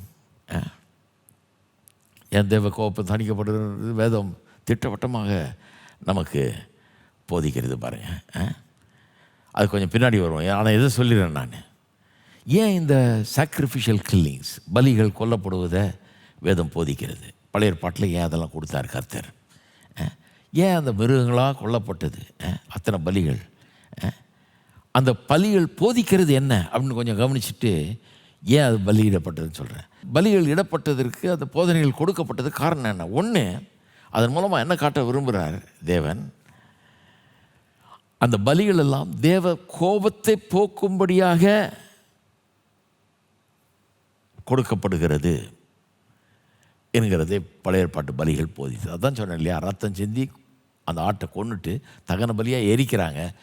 அக்கினி பற்றி எரிகிறது, சாம்பலாகிறது, அது வரைக்கும் நின்று பார்த்துட்டு போகிறாங்க. ஏன்னா என் பாவத்துக்காக அது கொல்லப்பட்டது, தண்டனையை சுமந்துக்கிச்சு மட்டும் இல்லை, தேவ கோபத்தையும் அது வாங்கிக்கிச்சு. அந்த கோபத்தினக்கு நீ நாம் அனுபவிக்க வேண்டிய நரகத்தை அது அனுபவித்து விட்டது என்பதை காட்டும்படியாக தான் அந்த தகன பலியெல்லாம் இடப்பட்டது. ரெண்டாவது, இந்த பாவ பரிகாரம், அட்டோன்மெண்ட் இருக்கு பாருங்க, குற்றத்தை அகற்றுவது, குற்றமற செய்வது அப்படிங்கிறது, அந்த எக்ஸ்பியேஷன் இருக்கு பாருங்க, அது எதன் மூலமாக உண்டா? குற்றம் அகற்றப்படுவது எதன் மூலமாக உண்டாகுது? தேவ கோபம் தணிகிறதுனால தான் குற்றம் அகற்றப்படுது. தேவ கோபம் தணியலைன்னா, தேவ கோபாக்கின அப்படியே இருந்தால் குற்றம் அகற்றப்பட முடியாத. குற்றம் அகற்றப்படுறதுக்கு காரணமே என்ன? தேவ கோபம் தணிகிறது, தேவ கோபம் அகற்றப்படுகிறது, தேவன் திருப்தி ஆயிடுறாரு, அவருடைய கோபம் நீங்குகிறது. அதனால தான் அந்த கோபத்தை போக்குகிற அம்சம் பலிகளில் ரொம்ப முக்கியமாய் இருந்தது. மூணாவது, அதை காட்டுறதுக்கு தான் பழைய ஏற்பாட்டு பலிகள். ஒன்று, தேவ கோபத்தை போக்குறதுக்காக தான் அந்த பலிகள். அது மனுஷருக்கு ஒன்றும் செய்யலை, தேவனுக்கு தான் மிக முக்கியமாக ஒரு காரியத்தை செய்யுதுன்றதை பார்க்குறோம். ரெண்டாவது, கோபத்தை போக்குவதன் மூலமாக தான் குற்றம் நீங்குகிறது, இல்லைன்னா குற்றம் நீங்க முடியாது. தேவ கோபம் அப்படியே இருந்ததுன்னா இவனுக்கு கண்டிப்பாக தண்டனை கிடைக்கும். எப்படி குற்றம் நீங்குகிறது, எப்படி அது நீக்கப்படுகிறது? தேவ கோபம் நீக்கப்படுவதன் மூலமாக. மூன்றாவது, அது எப்படி நிறைவேற்றப்படுகிறது? இவர்களுக்கு பதிலாக ஒரு மிருகம் அங்கே மரிக்கிறது. ஒரு சப்ஸ்டிடியூட், ஒரு பதிலாள். புதிய ஏற்பாட்டில் ஒரு பதிலாள்னா சப்ஸ்டிடியூஷனரி சாக்ரிஃபைஸ். பதிலாள் ஒருவர் மரிக்கிறார், அவர் தான் இயேசு. பழைய ஏற்பாட்டில் பாவி பாவம் செஞ்சவன் ஒரு பலியை கொண்டு வர்றான், அந்த ஆற்றின் மீது கரங்களை வைத்து தன்னுடைய பாவத்தை அறிக்கை செய்கிறான், பாவத்தை அறிக்கை செய்துட்டு அதை கொல்லுறான், ரத்தத்தை சிந்துறான். ஏன்னா அந்த பாவம் அது மேலே போயிடுச்சு. ஆடு இந்த பாவத்தெல்லாம் சுமக்கிறது. வைக்கேரியஸ் சஃபரிங்னு சொல்லுவாங்க தியாலஜியில். அதை இவனுக்கு பதிலாக அது பதிலாளாகி இவன் சுமக்க வேண்டியதெல்லாம் அது சுமக்கிறது. அதுதான் பழைய ஏற்பாட்டு பலிகளுடைய அர்த்தம். நாலாவது, அதனுடைய ரிசல்ட் என்ன, அதனுடைய விளைவு என்ன? பாவம் மன்னிக்கப்படுகிறது. தேவ கோபம் நீங்குகிறது, பாவம் மன்னிக்கப்படுகிறது. கோபம் நீங்காமல் பாவம் மன்னிக்கப்பட முடியாது. தேவ கோபம் எல்லார் மேலும் இருக்குதுன்னு வேதம் போதிக்குது. ரோமர் 1:18 3:20 வரைக்கும் போதிக்கிறது. எல்லாரும் தேவ கோபத்துக்கு உட்பட்டிருக்கிறார்கள் என்று. அந்த கோபம் நீங்கி அதன் மூலமாக குற்றம் நீங்குகிறது. சரி, ஏன் இதெல்லாம் அவசியம்? ஏன் அவசியம்னா, எபிரேயர் 9:22 9ஆம் அதிகாரம் இந்த ரத்தம் சிந்தப்பட்டதை குறித்து ரொம்ப தீவிரமாக போதிக்குது. அந்த 9ஆம் அதிகாரம் சொல்லுது, ரத்தம் சிந்துதல் இல்லாமல் பாவ மன்னிப்பு கிடையாது. 22ஆம் வசனம், ரத்தம் சிந்துதல் இல்லாமல் பாவ மன்னிப்பு கிடையாது. அது கடவுளுடைய நியதி. பழைய ஏற்பாட்டில் சொன்னது தான் கோட் பண்ணுறாங்க. ரத்தம் சிந்துதல் இல்லாமல் பாவ மன்னிப்பு கிடையாது. பாவம் செய்கிற ஆத்துமா சாகவே சாகும். பாவத்தின் சம்பளம் மரணம்னு பவுல் அதை புதிய ஏற்பாட்டு ரீதியில் சொல்கிறாரு. பழைய ஏற்பாட்டிலே பாருங்கள், ஆதியிலேயே மனுஷனை உண்டாக்கணுன்னே பாவம்லாம் வர்றதுக்கு முன்னாடியே கடவுள் சொன்னார், எல்லா மரத்தின் கனியும் புசிக்கலாம், அந்த விளக்கப்பட்ட அந்த நன்மை தீமை அறியத்தக்க விருட்சத்தின் கனியை புசிக்காத, புசிக்கும் நாளிலே சாகவே சாவாய். அதை புசிக்கும் போது பாவம் செய்கிறதுக்கு தண்டனை சாவு. அன்னைக்கே சொல்லிட்டாரு, டெத்து தான் சென்டென்ஸ். அப்போ மரணத்தை பாவிக்கு கொடுக்காமல் அவனை ரட்சிக்க முடியாது. அவனை மரிக்க வைத்தால், தண்டனை கொடுத்து அவனை சாகடித்தால் அவனுக்கு ரட்சிப்பு இருக்காது. ஏன்னா அவன் செத்தே போயிடுவான், அவ்வளோதான். அதுக்கு மேலே எப்படி ரட்சிக்கப்படுறது அவன் முடியாது. ஆகவே தான் தேவன் இந்த அற்புதமான வழியை உண்டு பண்ணார். எல்லாரையும் சாகடித்து கடைசியில் ஒருத்தனும் இருக்க மாட்டான் ரட்சிக்கிறதுக்கு. அதுக்கு பதிலாக ஒருவரை கல்வாரி சிலுவையில் சாக ஒப்பு கொடுக்குறார். நீங்கள் கேட்கலாம், ஒருவர் எப்படி பத்தும்? ஒரு வருஷத்து எல்லாருக்கும் கிடைக்க மாட்டேச்சு. அது எப்படி? ஒரு ஆளுன்னு கூட சொல்லலாம். இந்த ஒரு பொருத்தஞ்செய்த பாவத்துக்காக இவனை கொல்லலான்னு சொல்லலாம், அது வேணால் கொஞ்சம் ஏற்றுக்கலாம். எல்லாருடைய பாவத்துக்காக ஒரு ஆளை கொல்ல முடியுமா? முடியாது தான். கரெக்டு, நீங்கள் சொல்கிறது முடியாது. எல்லார் பாவத்தையும் ஒரு ஆள் சுமந்து தீர்க்கிறதுன்னு முடியாத காரியம். ஆனால் இவர் யார், சுமக்கிறவர் யார், சுமந்து தீர்க்க வந்தவர் யார் என்பதை யோசிக்கும் போது அது முடியும். ஏன்னா இவர் யாருன்னா தேவகுமாரன், அற்புதமான தேவகுமாரன், மாசற்ற தேவகுமாரன், பாவமே அற்ற தேவகுமாரன். இவரால் முடியாது ஒன்றும் இல்லை. இவருடைய ஜீவன், இவருடைய ரத்தம் அத்தனை பேருடைய பாவத்தையும் போக்கக்கூடிய ரத்தமாக இவர் கொடுக்கிற இந்த ஜீவன் அத்தனை பாவத்துக்கும் பரிகாரம் பண்ணுகிற அப்படிப்பட்ட ஒரு இதாக இருக்குது. இவர் ஒருத்தருடைய ரத்தம், இவர் கொடுத்த அந்த ஒருவருடைய மரணம் அத்தனை பேருக்கும் ஜீவனை உண்டாக்க முடியும். ஏன்னா யார் இவர் தேவகுமாரன், வெறும் மனுஷன் இல்லை, தேவகுமாரன்றதுனால இவருடைய ரத்தமும் இவருடைய உயிரும் ஜீவனும் அவ்வளவு விலையேறப்பெற்றது. அத்தனை பேருடைய உயிரையும் வாழ்வையும் வாழ்க்கையும் சேர்த்து போட்டால் கூட இதுக்கு ஈடாகாது. இது அவ்வளோ உயர்ந்தது. சரி, அப்போ கிருபாதார பலியாக அவரை ஏற்படுத்தினார் என்பதன் அர்த்தம் என்ன? அர்த்தம் என்னன்னா, நமக்கு பதிலாளாக நம்ம சாக வேணும், அதுக்கு பதிலாளாக அவரை ஏற்படுத்தினார். ஏன் மனுஷன் ஒரு ஆட்டுக்குட்டியை தவிர வேறு எதுவும் கொண்டு வர முடியாது. ஆடையோ மாடையோ எண்ணத்தையோ கோழியோ இல்லையோ அதை தான் கொண்டு வர முடியுமில்ல. அதை தாண்டி அவன் எதையும் கொண்டு வரவே முடியாது. இவன் தன்னையே கொடுக்குறேன் அப்படின்னா இவன் செத்தான்னா அப்புறம் இவனுக்கு ரட்சிப்பு எது? அதோடு போயிடுவான், அவ்வளோதான், மண்ணோட மண்ணா போக வேண்டியதான். ஆகவே மனுஷன் தன்னுடைய பாவத்திற்கு ஒரு பதிலாளை தயாரிக்க முடியாது. ஒரு ஆடு இவனுடைய பாவத்துக்கு ஈடாக முடியாது. அதனுடைய ரத்தம் சிந்துதல் இவனுடைய பாவத்தை போக்க முடியாது. அப்படியே சொல்லுது எபிரேயர் நிருபம். அப்புறம் ஏன் பழைய ஏற்பாட்டில் பண்ணாங்க? வெறும் அடையாளத்துக்கு, ஒரு டீச்சிங்காக பண்ணாங்க. ஆனால் அது உண்மையாகவே அது பாவத்தை போக்கலை, மனசாட்சியை சுத்திகரிக்கலை அப்படின்னு சொல்லுது வேதம். மனுஷனால் தன்னுடைய பாவத்துக்கு பதிலால் கொண்டு வர முடியல, மறிக்கிறதுக்கு பதிலால் கொண்டு வர முடியல. அதனால் கடவுள் என்ன பண்ணார்? சரி, நீ கொண்டு வர வேணாம், நான் கொடுக்குறேன். என்னுடைய ஒரே பேரான குமாரனை, இந்த அண்ட சராசரங்களில் இருக்கிற எல்லா உயிரை காட்டிலும் மிகப்பெரிய உயிர், எல்லாருடைய உயிரை காட்டிலும் விலையேறப்பெற்ற உயிர், அத்தனை பேருடைய உயிரை ஒன்றா போட்டாலும் இந்த உயிருக்கு ஈடாகாது. அப்பேற்பட்ட உயிரை, அப்பேற்பட்டவர் மரிக்கும்படியாக ஒப்பு கொடுக்குறேன்னு சொல்லி அவரை அனுப்பினார். சரி, அப்போ அதுதான் அதனுடைய அர்த்தம். பொருள் கிருபாதார பலியாக ஏற்படுத்தினார். அவர் கிருபாதார பலி. அவர் ஒருத்தர் எப்படி பலியாக இருக்க முடியும் அப்படிங்கிறத விளக்கிட்டேன். அவர் தான் கிருபாதார பலி. சரி, அப்போ கிருபாதார பலி என்றால் என்ன அர்த்தம்? அவர் என்ன செஞ்சார்? கிருபாதார பலியாக அவர் என்ன செஞ்சார்? ஒன்று, குற்றத்தை போக்குகிறார், அதனுடைய குற்ற உணர்வை நீக்குகிறார். Sin and guilt is dealt with. ஏசாயா 53ஆம் அதிகாரத்தில் என்ன சொல்லியிருக்குது? God has laid on him the iniquity of us all. நம்முடைய எல்லாருடைய அக்கிரமங்களையும் தேவன் அவர் மீது வைத்தார் என்று சொல்லப்பட்டிருக்கிறது. அதைத்தான் அப்படியே 1 பேதுரு 2:24 பேதுரு சொல்கிறார். அவர் எப்படி சொல்கிறாரு? 1 பேதுரு 2:24 பார்த்தீங்கன்னா இப்படி வாசிக்கிறாங்க. நாம் பாவங்களுக்கு செத்து நீதிக்கு பிழைத்திருக்கும்படிக்கு அவர் தாமே தமது சரீரத்திலே நம்முடைய பாவங்களை சிலுவையின் மேல் சுமந்தார், அவருடைய தழும்புகளால் குணமானீர்கள். நாம் பாவங்களுக்கு செத்து நீதிக்கு பிழைத்திருக்கும்படி அவர் தாமே தமது சரீரத்திலே நமது பாவங்களை சுமந்தார் அப்படின்னு சொல்லியிருக்குது. அப்போ பாவத்தை சுமந்தது மட்டும் இல்லை, பாவத்தை சுமந்தார் உண்மைதான், பாவம் நீக்கப்பட்டது, குற்ற உணர்வு நீக்கப்படுகிறது. அது மட்டும் இல்லை, தேவ கோபமும் அங்கே நீக்கப்படுகிறது.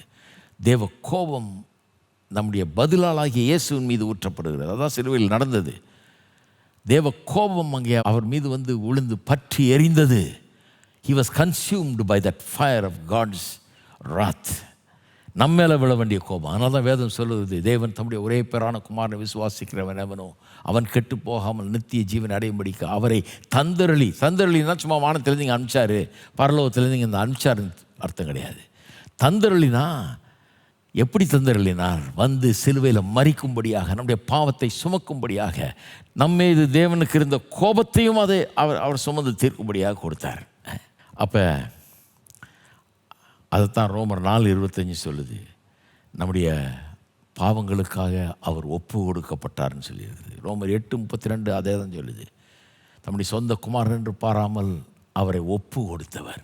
ஒப்பு கொடுத்தவர்னா என்ன? ஒப்பு கொடுத்தாருன்னா என்ன? சிலுவையில் மரிக்கிறதுக்கு ஒப்பு கொடுக்கிறார்.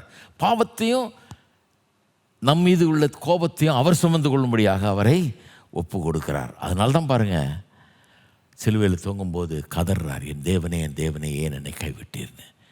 பல தியாகிகள், பல நல்ல மனிதர்கள் நல்ல காரணத்துக்காக, நல்ல காரியங்களுக்காக மரித்திருக்கிறார்கள், சந்தோஷமாக மரிச்சிருக்கிறாங்க. சாக்ரட்டிஸ் போன்றவர்களாம் சந்தோஷமாக எடுத்து விஷத்தை குடித்து யாரும் அழாதீங்கன்னு சொல்லிட்டு மரிச்சிட்டு போயிட்டாராம். உங்கள் ஏசி ஏன் அப்படி பண்ண முடியலையா? கதறார், என் தேவனே ஏன் என்னை கைவிட்டீர் என்று கதறாருன்னு கேட்குறாங்க. நான் சொல்கிறேன், ஏன் தெரியுமா? எந்த மரணமும் இந்த மாதிரி மரணமாக இருக்க முடியாது. சாக்ரட்டிஸ் மரித்தார், நல்ல காரணத்துக்காக மரித்தார். ஆனால் இயேசு மரித்தது வெறும் நல்ல காரியத்துக்காக மரிக்கலைங்க. இயேசு மரித்தது எல்லாருடைய மனுக்குலத்தின் முதல் மனுஷன்லேருந்து கடைசி மனுஷன் எல்லாருடைய பாவத்தையும் சுமந்து ஒரு மனுஷனுக்காக இவர் அப்படியே சப்ஸ்டிடியூட் ஆகிறார், பதிலாளாகிறார். உலகத்தின் பாவத்தை சுமந்து தீக்கிற தேவாட்டுக்குட்டி ஆகிறார். அது எவ்வளோ பெரிய பாரம், அது எவ்வளோ பெரிய ஒரு வேதனை, அதை நினச்சி பார்க்குறார் பாருங்க. அதனால தான் கெத்செமனே தோட்டத்தில் கூட ரத்த வேர்வை சிந்தினான்னு வாசிக்கிறோம். ஏன்னா அந்த நினைப்பு எல்லாருடைய பாவத்தையும் சுமக்க போகிற. இது மாதிரி எவரும் செத்ததும் கிடையாது, இனி சாக போவதும் கிடையாது. பலர் பல நல்ல காரியங்களுக்காக சாகிறாங்க, தைரியமாக சாகிறாங்க, உயிரையை கொடுக்குறாங்க. ஆனால் இது உலகத்தின் பாவத்தை சுமந்து தீர்க்கிற ஒரு சாவு. அதனால் இதனுடைய பாரத்தை சுமப்பதை எண்ணி அதனுடைய வேதனையை அதனுடைய பலுவை தாங்க முடியாமல் அவர் கதறுகிறார். தேவனே தேவனே ஏன் என்னை கைவிட்டீர் என்று இரத்த வேர்வை கெத்செமனே தோட்டத்தில் அவர் சிந்துகிறார். சரி, அப்போ வசனத்தை அதனால தான் பாருங்கள், பழைய ஏற்பாடு போதிக்கிறத வச்சு தான் புதிய ஏற்பாட்டில் போதிக்க முடியும். புதிய ஏற்பாட்டு போதனைகள் பழைய ஏற்பாட்டு போதனையோட ஒத்து போக வேண்டும். நமக்கு பிடிக்காது, நமக்கு அது அக்லியாக தெரியுது, ரொம்ப மோசமாக தெரியுது, தேவர் கோபமாக அப்படிங்கிறதுனால அதை எடுத்துட முடியாது. அதை எடுத்துட முடியாது. இருக்கிறத அப்படியே தான் போதித்து ஆக வேண்டும். எபிரேயர் நிருபம் 9ஆம் அதிகாரத்தில் பார்த்தீங்கன்னா 12 முதல் 14 வசனத்தில் பார்த்தீங்கன்னா, இவர் நம்முடைய பாவத்தை போக்குனவர் மட்டும் இல்லை, நம்முடைய தேவ கோபத்தை தன் மீது ஏற்றுக்கொண்டவர் மட்டும் இல்லை, நமக்காக 3வது இன்னொரு காரியத்தை பண்ணுறார். அவரே நம்முடைய பிரதான ஆசாரியராகவும் வருது. நம்முடைய கிருபாதார பலியும் இவர், பிரதான ஆசாரியரும் இவர். அப்படின்னா பலியாக இருக்கும்போது ரத்தத்தை சிந்துறார் பலியாக. அப்புறம் இவரே அந்த ரத்தத்தை எடுத்துக்கொண்டு மகா பரிசுத்த ஸ்தலம் பரலோகத்துக்கே போயிடுறாரு, பிதாவுடைய சன்னிதானத்துக்கே போய் அதை சமர்ப்பிக்கிறார் என்று எபிரேயர் 9:12-14 வசனங்கள் நமக்கு போதிக்கிறது. வாசித்து பாருங்கள் நீங்கள். அப்போ இப்படி தான் தமது கிருபையினாலே அவர் நம்மை ரட்சிக்கிறார்.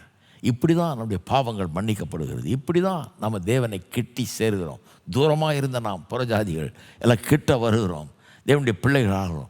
இப்படி தான் தேவனிடத்திலே வந்து சேருவதற்கான தைரியம், அதிகாரம், அனுமதி நமக்கு வழங்கப்படுகிறது. இப்படி தான் தேவனோடு ஒரு ஒப்புரவாகிறோம். இப்படி தான் தேவனுக்கோடு கூட ஒரு ஐக்கியத்திலே பிரவேசித்து ஒளியிலே நடக்கிறோம். அங்கே நடக்கும்போது அப்பப்போ பாவம் வந்ததுன்னா வாழ்க்கையில் அதையும் சுத்திகரித்து கழுவுகிறது இந்த இயேசுவின் ரத்தம்.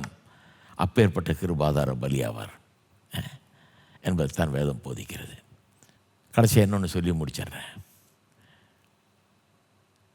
எல்லா உடன்படிக்கைகளும் இரத்தத்தினாலே உறுதி செய்யப்படுகிறது. எபிரேயர் 9ஆம் அதிகாரம் 40-30 3 அதிகாரத்தை வாசிக்கணும். 15-24 வரை வாசித்து பாருங்கள். எல்லா உடன்படிக்கைகளும் இரத்தத்தினாலே உறுதி செய்யப்படுகிறதாம், சீல் பண்ணப்படுகிறது இரத்தத்தினால. அதனால தான் இரத்த உடன்படிக்கை அப்படின்னு பழைய ஏற்பாட்டு காலத்தில் அதை மீறவே மாட்டாங்க. அதை மீறிட்டு அவன் சபிக்கப்பட்டவன் அர்த்தம். இரத்த உடன்படிக்கைன்றது இன்றைக்கி கான்ட்ராக்ட் சைன் பண்ணுறது அதை விட பெரிய ஒரு காரியம். It ஆப்ளிகேட்ஸ் you. சீல் பண்ணுறாங்க. பழைய ஏற்பாட்டில் உடன்படிக்கை இரத்தத்தால் அது சீல் பண்ணப்பட்டது. ஆபிரகாமோடு கூட தேவன் உடன்படிக்கை பண்ணும்போது ஒரு மிருகத்தை கொண்டு வந்து 2ஆக வெட்டி பிளந்து ரத்தத்தை சிந்தி 2ஆக பிளந்து வைக்க சொல்கிறார். நடுவே கடந்து போகிறார். அப்போ சில வார்த்தைகளை சொல்கிறார். உடன்படிக்கையின் வாக்கு தத்தங்கள் அவனுக்கு கொடுக்கப்படுகிறது. தேவன் அவனோட உடன்படிக்கை பண்ணி கொடுக்குறார். 15ஆம் அதிகாரத்தில் ஆதியாகமத்தில் பார்க்குறோம். ரத்த உடன்படிக்கை எத்தனை தடவை வாசித்து பார்க்குறோம் பழைய ஏற்பாட்டில். அதெல்லாம் ரத்தத்தினால் சீல் பண்ணப்பட்ட உடன்படிக்கை. புதிய ஏற்பாட்டுக்கு வரும்போது இயேசு சிலுவையில் மரித்த போது அதுதான் நடந்தது. இந்த புதிய உடன்படிக்கை பழைய உடன்படிக்கையை காட்டிலும் மேலான உடன்படிக்கை. பழைய உடன்படிக்கையில் இருக்கிற அத்தனை ஆசீர்வாதங்களும் இருக்குது, அதுக்கு மேலேயும் இருக்குது. சிலர் நினைக்கிறாங்க அது வேறு உடன்படிக்கை, இது கிடையாது. அது வேறு இது வேறு கிடையாதுங்க. அதில் இருக்கிறது இருக்குது, அதுக்கு மேலே சில காரியங்கள் இருக்குது. இந்த கையில் ஒரு 50 ரூபா இருக்குது, இந்த கையில் 100 ரூபா இருக்குது. இதில் எது பெட்டர்னால் நீங்கள் சொல்லுவீங்க கண்டிப்பாக 100 ரூபா தான் பெட்டர். ஆனால் இது 100 ரூபாயில் இந்த 50 ரூபாயும் இருக்குல்ல, 50 ரூபாயை தாண்டி இன்னொரு 50 ரூபா இருக்குது, அதுதான் 100 ரூபா. இந்த 100 ரூபா கிடைச்சதுனால இந்த 50 ரூபா இல்லைன்னு அர்த்தம் கிடையாது. இல்லை இதுக்குள்ளேயே 100 ரூபா அடங்கிடுதே. இந்த 50 இதில் சேர்ந்து வந்துடுது, அதை காட்டில் அதிகமாக வருது. அப்படிப்பட்டது உடன்படிக்கை, புதிய உடன்படிக்கை. பழைய உடன்படிக்கையில் இருக்கிறதெல்லாம் இருக்குது. புதிய உடன்படிக்கை இன்னும் நிறைய காரியங்களை சேர்க்கிறது. அப்போ அது என்னெல்லாம் சேர்க்குதுன்றதை சொல்கிறதுக்கு இன்றைக்கி நேரம் இல்லை, நான் சொல்லியிருக்கிறேன். புதிய உடன்படிக்கையினுடைய விசேஷ ஷரத்துக்கள், ஆசீர்வாதங்கள் என்னங்கிறதெல்லாம் வேதவசனம் நமக்கு திட்டவட்டமாக போதிக்கிறது. குறிப்பாக பரிசுத்த ஆவியானவர் உள்ளே வந்து வாசம் பண்ணுகிறார், தனிப்பட்ட விதத்தில் நம்மை நடத்துகிறார். ஒரு பெரிய ஆசீர்வாதம் புதிய உடன்படிக்கையின் கீழே இதெல்லாம் நமக்கு இருக்கிறது. சரி, அப்போ இன்றைக்கு நம்ம கம்யூனியில் பங்கெடுக்கும்போது, கர்த்தருடைய பந்தியில் பங்கெடுக்கும்போது, இது உங்களுக்காக சிந்தப்பட்ட வேண்டிய புதிய உடன்படிக்கையின் ரத்தமாக இருக்கிறதுன்னு இயேசு சொன்னார்னு பவுலும் சொல்கிறார். இயேசு அப்படி தான் சொல்லி அங்கே அவளுக்கு அதை பரிமாறினார். என் ரத்தத்தினால் ஆகிய புதிய உடன்படிக்கை அப்படின்னா அர்த்தம், என் ரத்தத்தினால் சீல் பண்ணப்பட்ட புதிய உடன்படிக்கை. எல்லா உடன்படிக்கைகளுக்கும் ரத்தம் தான் சீலு, இது ஏன் ரத்தத்தினால் சீல் பண்ணப்பட்ட உடன்படிக்கைன்றாரு. அப்போ நீங்கள் ஒரு தடவையும் கர்த்தருடைய பந்தியில் பங்கெடுக்கும் போது எதை யோசிக்கணும்? அந்த ரத்தத்தை நீங்கள் பருகும்போது உங்களுடைய புதிய உடன்படிக்கையும் அதன் ஆசீர்வாதங்களும் இயேசு கல்வாரியில் செத்து உங்களுக்கு பெற்றுத்தந்த ஆசீர்வாதங்கள் இரத்தத்தினால் சீல் பண்ணப்பட்டிருக்கிறது. இயேசுவின் சிந்தப்பட்ட ரத்தம் அதை கேரண்டி பண்ணுகிறது நமக்கு. அந்த ரத்தம் உத்தரவாதம் அளிக்கிறது நமக்கு. அப்படிதான் அதை காண வேணும் நீங்கள். சரி, இது யாருக்கு? இது யாருக்கு பொருந்தும்? யாருக்கு சொந்தம்? கிருபாதார பலியாக ஏற்படுத்தினார்னா அப்போ யாருக்கு இந்த கிருபாதார பலி? இயேசு கிறிஸ்துவினுடைய ரத்தத்தை பற்றும் விசுவாசத்தினாலே பலிக்கும் கிருபாதார பலி. அப்படின்னா இயேசு கிறிஸ்துவின் ரத்தத்தை பற்றும் விசுவாசம் இருக்கா உங்களுக்கு? அவர் உங்களுக்காக ரத்தம் சிந்தினார், உங்களுக்காக மரித்தார், உங்களுடைய பாவங்களை சுமந்தார், உங்கள் மீது இருந்த தேவ கோபத்தை அவர் ஏற்றுக்கொண்டார்னு விசுவாசிக்கிறீங்களா? அப்படி வந்தீங்களா அவர்கிட்ட? அப்படி வந்தீங்கன்னா இவர் உங்களுடைய கிருபாதார பலி, உங்கள் பாவங்களை போக்குகிற பலி, தேவ கோபத்தை போக்கின பலி, தேவனண்டை உங்களை கொண்டு வந்து சேர்க்கிற பலி, அவருடைய குடும்பத்தில் பிள்ளையாக சேர்க்கிற பலி, தேவனுடைய அனைத்து ஆசீர்வாதங்களும் புதிய உடன்படிக்கை ஆசீர்வாதங்கள் எல்லாம் இந்த பலி, இந்த சிந்தப்பட்ட இரத்தத்தினால் அந்த உடன்படிக்கை உறுதி செய்யப்படுகிறது. 21ஆம் வசனம் சொல்லுது, நியாயப்பிரமாணம் இல்லாமல் தேவநீதி வெளியாக்கப்பட்டிருக்கிறதுன்னு. அது என்ன தேவநீதி? அடுத்த வசனமே சொல்லுது, அது இயேசு கிறிஸ்துவை பற்றும் விசுவாசத்தினால் பலிக்கும் தேவநீதி. எப்படி நீதிமான் ஆகிறீங்க நீங்கள்? உங்கள் சொந்த கிரியினால் அல்ல, நியாயப்பிரமாணத்தினால எவனும் நீதிமான் ஆக முடியாது. எப்படி நீதிமான் ஆகிறீங்க? இயேசு கிறிஸ்துவை பற்றும் விசுவாசத்தினாலே பலிக்கும் தேவநீதி. வெறும் இயேசு கிறிஸ்துவை பற்றும் விசுவாசத்தினாலும் சொல்லிட்டு அப்புறம் 26ஆம் வசனத்தில் இயேசு கிறிஸ்துவனுடைய ரத்தத்தை பற்றும் விசுவாசத்தினாலும் குறிப்பாக சொல்லியிருக்குது. அப்போ இப்படி தான் தேவ நீதி வந்து நமக்கு கிடைக்கிறது. இது அவ்வளோ பெரிய ஒரு மேட்டர். இந்த ரத்தம், சிந்தப்பட்ட ரத்தம் இன்றைக்கி நம்ம சுற்றி கழுவுவது, இது வல்லமை உள்ள ரத்தம். இன்றைக்கும் அது வல்லமை உள்ளதாக இருக்கிறது. பாவங்களை அறிக்கையிடுகிறவருடைய அந்த பாவங்களெல்லாம் நீக்கி சுத்திகரிக்கப்படும் என்று கேரண்டி பண்ணுகிறது. எல்லா தேவ ஆசீர்வாதங்களுக்கும் உத்தரவாதம் அளிக்கிறது. இது எனக்கு ஆச்சரியமே இல்லை இதை ஏன் எதிர்க்கிறாங்கன்னு. இந்த ரத்தம் சிந்தப்பட்டது, தேவ கோபம் தணிந்தது, தேவ தயவு நமக்கு உண்டாயிருக்கிறது. தேவன் நம்மை கண்ணோக்கி பார்க்கிறார், நம்ம ஏற்றுக்கொள்ளுகிறார், நம்ம அரவணைத்து கொள்ளுகிறார், குடும்பத்தில் சேர்த்து கொள்ளுகிறார், நம்ம ஆசீர்வதிக்கிறார் என்பதற்கு அத்தாட்சி அந்த ரத்தம். அதனால தான் பிசாசானவன் இதை எதிர்த்து இவ்வளவு நாள் சண்டை போடுறான், எதிர்த்து இவ்வளவு நாள் சர்ச்சையை உண்டு பண்ணி இதை எப்படியாவது அகற்றி நீக்கி போடணும்னு பார்க்குறான். நான் சொல்லுகிறேன், அதை பற்றி கொள்ளுங்கள். இயேசு கிறிஸ்துவின் இரத்தத்தை பற்றும் விசுவாசத்தினாலே பலிக்கும் கிருபாதார பலி. கர்த்தர் உங்களை ஆசீர்வதிப்பாராக. நாம் ஜெபிப்போம். பரலோக பிதாவே, உம்மை துதிக்கிறோம், உம்மை ஸ்தோத்திரிக்கிறோம். பாவிகளாய் எங்களுக்கு கிருபாதார பலியை ஏற்படுத்தினீர். உடைய கிருபையை எங்களுக்கு பெற்று தருகிற பலி அவர். எங்கள் பாவங்களை சுமந்து தேவ கோபத்தையும் சுமந்து பாவத்தை போக்கி தேவ கோபத்தை நீக்கி தேவ தயவை எங்களுக்கு உண்டு பண்ணுகிற அற்புதமான தேவாட்டுக்குட்டி இயேசு கிறிஸ்து. அவரை விசுவாசித்த நாங்கள் இன்றைக்கு எங்கள் உள்ளத்தில் மகிழட்டும் கர்த்தாவே, எங்கள் உள்ளம் இதில் களி கூறட்டும். உடைய மேலான ஆசீர்வாதங்களுக்காக ஸ்தோத்திரம். புதிய உடன்படிக்கையின் ஆசீர்வாதங்களுக்காக ஸ்தோத்திரம். இந்த ஆசீர்வாதங்கள் ஜனங்களுடைய வாழ்க்கையில் மெய்ப்பிக்கப்படட்டும். உடைய ரத்தம் அதன் முத்திரையாக இருக்கிறது. அதெல்லாம் எங்களுடையது என்கிறதற்கு முத்திரையாக இருக்கிறது. ஆகவே அவைகள் எங்களுடையது என்பதை உரிமை பாராட்டட்டும். ஒவ்வொரு முறை பந்தியில் பங்கெடுக்கும் போதும் இந்த உணர்வு இன்னும் அதிகரிக்கட்டும். கர்த்தாவே, ஜனங்களை ஆசீர்வதிப்பீராக. நாங்கள் மெய்யாகவே ஆசீர்வதிக்கப்பட்டவர்கள், இரத்தத்தினால் மீட்கப்பட்டவர்கள். இயேசுவின் இரத்தம் எங்களுக்கு இன்றைக்கும் உத்தரவாதத்தை அளிக்கிறது, எங்கள் பாவத்தை நீக்கி சுத்திகரிக்கும் என்று இன்றைக்கும் உத்தரவாதம் அளிக்கிறது. தேவனுடைய ஆசீர்வாதங்கள் எல்லாம் எங்களுடையது என்று துதிக்கிறோம், ஸ்தோத்திரிக்கிறோம். இயேசுவின் நாமத்திலே ஜெபிக்கிறோம். ஆமென்.